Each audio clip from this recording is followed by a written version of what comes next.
खतौली सफेदा फाटक mill road के सामने रेलवे ट्रैक पर ट्रेन की चपेट में आई एक 80 वर्षीय वृद्ध की दर्दनाक मौत हो गई। घटना की सूचना के बाद मौके पर पहुंची कोतवाली पुलिस ने शव को कब्जे में लेकर उसकी पहचान कराने का प्रयास किया, लेकिन अज्ञात मृतक वृद्ध की शिनाख्त नहीं हो पाई थी।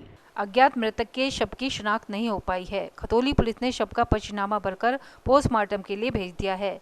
बताया जाता है कि वृद्ध के एक हाथ पर टैटू खुदा हुआ है, जिसके आधार पर खतौली पुलिस मृतक की पहचान करने का प्रयास कर रही है। पुलिस का कहना है कि वृद्ध रेलवे ट्रैक पर चल रहा था, जिसके बाद वह ट्रेन की चपेट में आ गया, जिसके बाद उसकी मौत हो गई। पुलिस सोशल मीडिया पर मृतक के फोटो को वायरल कर उसकी पहचान कराने का प्रयास कर रही है।